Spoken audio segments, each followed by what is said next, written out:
Hey, what's up? My name's Nate, and you are here to see the construction of an amazing custom pickleball court. Well, I just so happen to be related to the owners of one, so let's get right to it in 3, 2...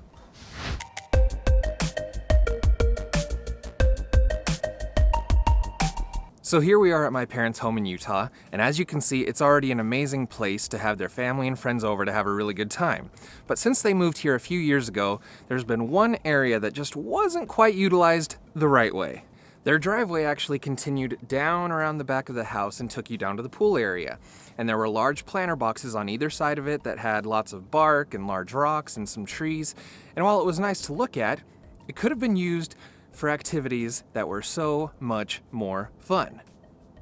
So starting 1 year ago, in December of 2019, they decided to rip out the planter boxes and existing driveway and replace it with a pickleball/basketball court that could fit in the space if they just moved over the driveway. Now I do apologize, I could have done a much better job in filming and documenting this process, but it is what it is, okay? I should have had more forethought. But I do have lots of footage for you, and I've put it together in the most coherent way possible. I hope you enjoy, and I hope it's helpful. So much planning went into this project. For months, my parents talked about what exactly they wanted to do. I think my dad measured the land at least 2,000 times. Maybe like 20, but a lot, over and over and over again. They talked with contractors a bunch to make sure that everything would fit on the land just right. I still remember the morning the excavation started. My dad, this guy, was so happy he could hardly stand it. They were rolling out the big cat, and Mother Nature decided to give us a gift of beautiful, rare, low clouds throughout the entire valley. It was quite the majestic beginning.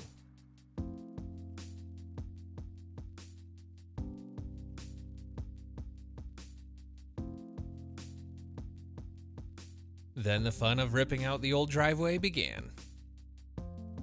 Now let me just take a second to give major props to the lead excavator. This guy's mastery of the cat was so precise and impressive, you would have thought there was not a person in the driver's seat, but that it was a Decepticon tearing up the backyard. He had to drive and dig in a very small area under power lines for the entire job, and he never made a mistake or caused any damage. Watching him rip the slabs of driveway out was extremely satisfying. Surprisingly, most of them came out in one piece, and then they would just crush them afterwards.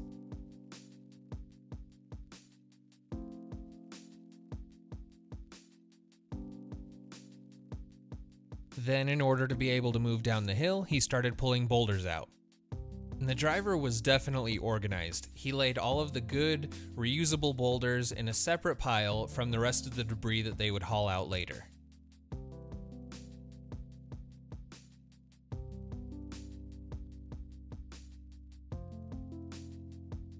For the last part of the driveway that needed to be removed, our main contractor brought out the cement saw so that the precise amount could be taken out while keeping the rest of the driveway neatly intact because they would be adding to it later. Once all sections of the driveway were taken out, they began removing the rest of the boulders, river rock, and old sprinkler line.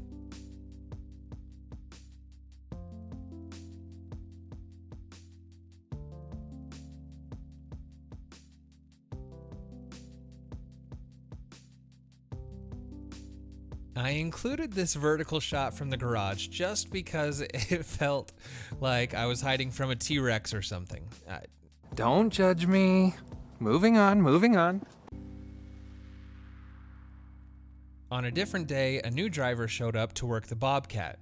Both operators worked really fast and in perfect sync. Unfortunately, now we have to come to one of the most frustrating parts of the job. We expected to hit some rock in the excavation, but we didn't expect to hit this big of a solid slab. I think they spent about a week using this jackhammer attachment to try and break it up. We really felt bad for the neighbors and even offered them snacks and apologies. It sounded a bit like a war zone.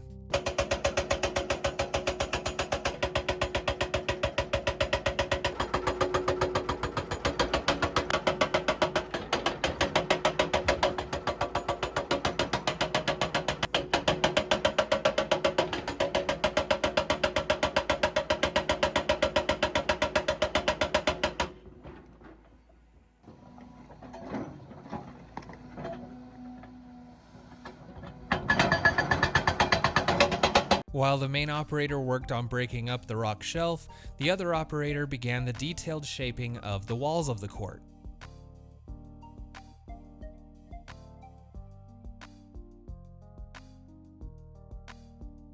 Once the rock was completely broken through, they were able to really start shaping the court, and as you can see, they built the lower wall already, and then started compacting the dirt between the lower wall and where the new driveway would be.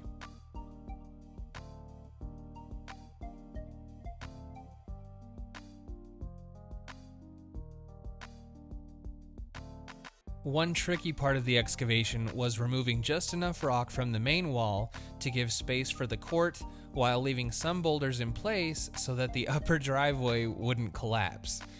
It was a little nerve-wracking when they were pulling boulders super close to the house, but they did a perfect job.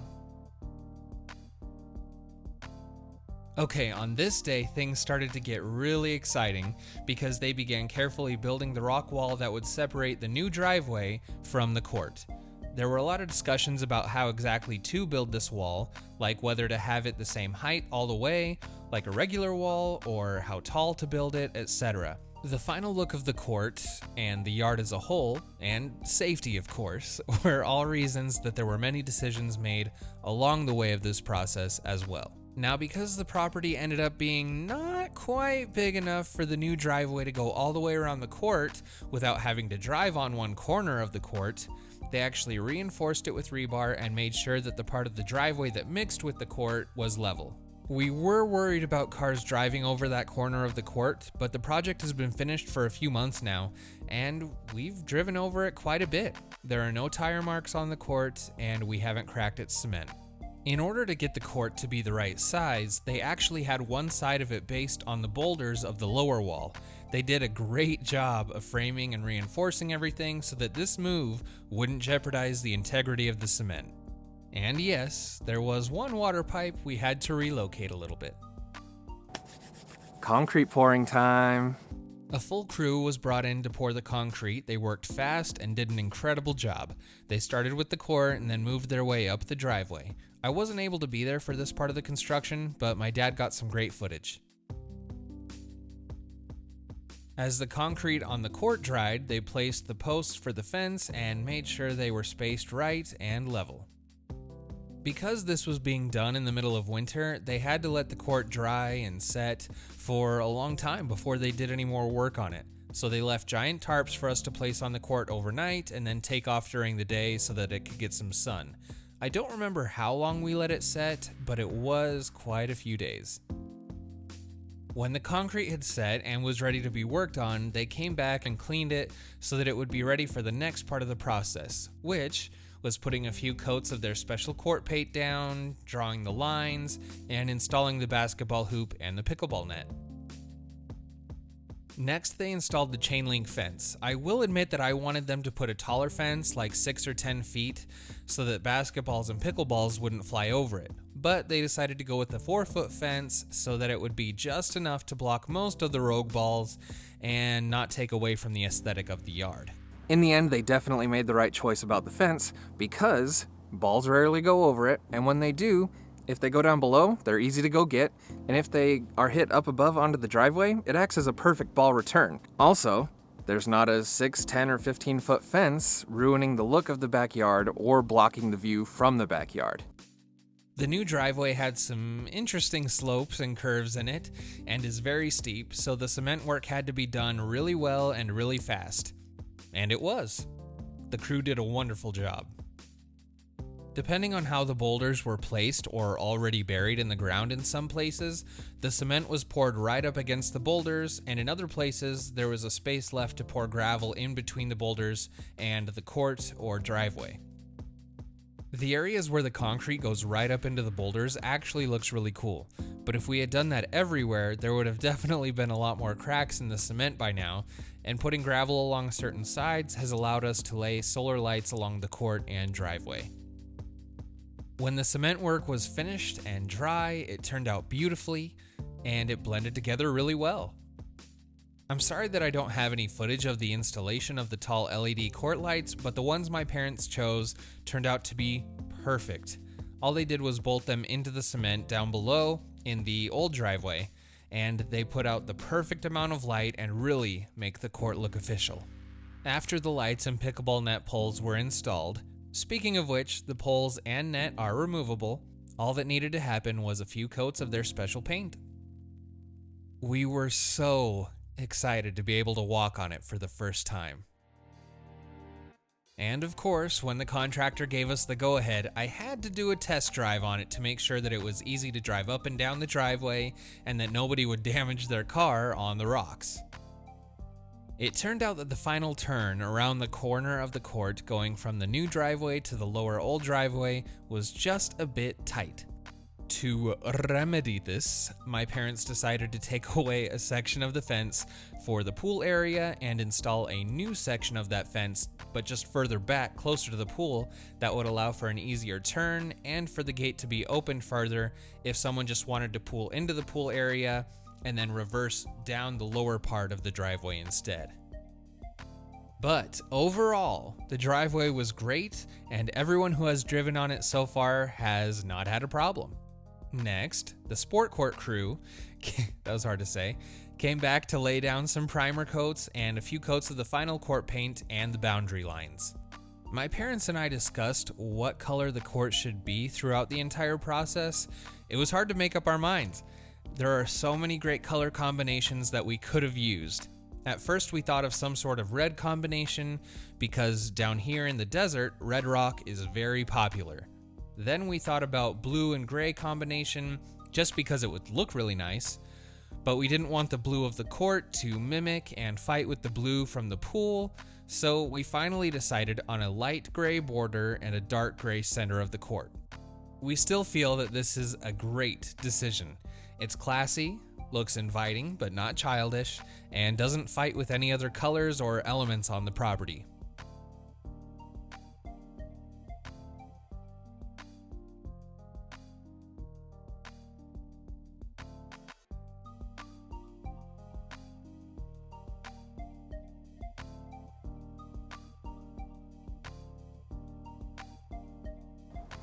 I thought getting some time lapses of them painting the boundary lines would be satisfying.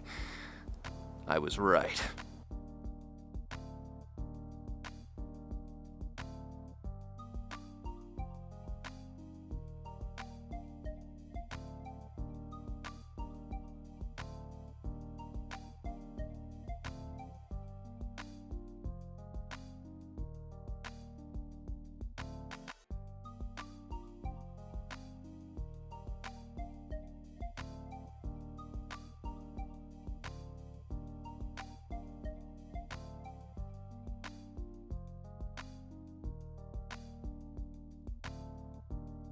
Well, everyone, the moment you've been waiting for, the final reveal. Hadlock family, are you ready to see your new pickleball court? Yeah!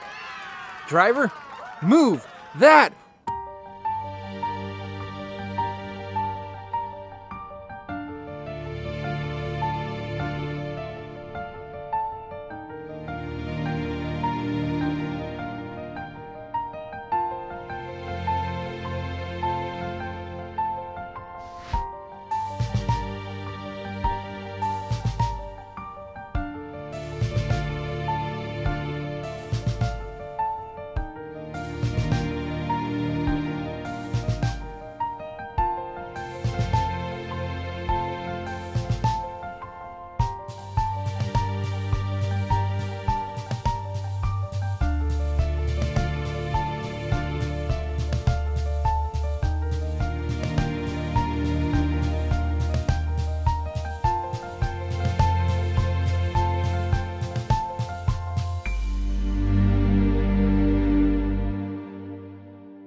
I really, really love how this turned out. Everyone who worked on it did a fantastic job. If you like how it turned out, please hit the like button and tell me what you like down in the comments. With the combination of the color of the court, the color of the rocks, the official court lights, the solar lights and the gravel, and the permanent lights on my parents' house, which, by the way, are from a company called Jellyfish, this court really looks spectacular at night. At times, this was absolutely a nerve-wracking and emotional process, but in the end, my parents are very happy with it, and everyone who comes over uses it and enjoys it. Not to mention, it adds a ton of value to their home. And if you're wondering, there haven't been any problems with the court since the project was finished, and so far, a lot of people have used it for a lot of good times.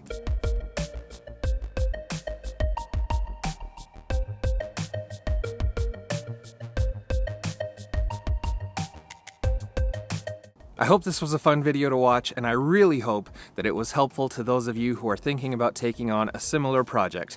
I'll link the names of the companies in the description below. And of course, show some love or ask any questions down in the comments. Thank you for watching. Subscribe so you don't miss future videos. And in case I don't see you, good afternoon, good evening, and good night. I'm just kidding. We'll see you later.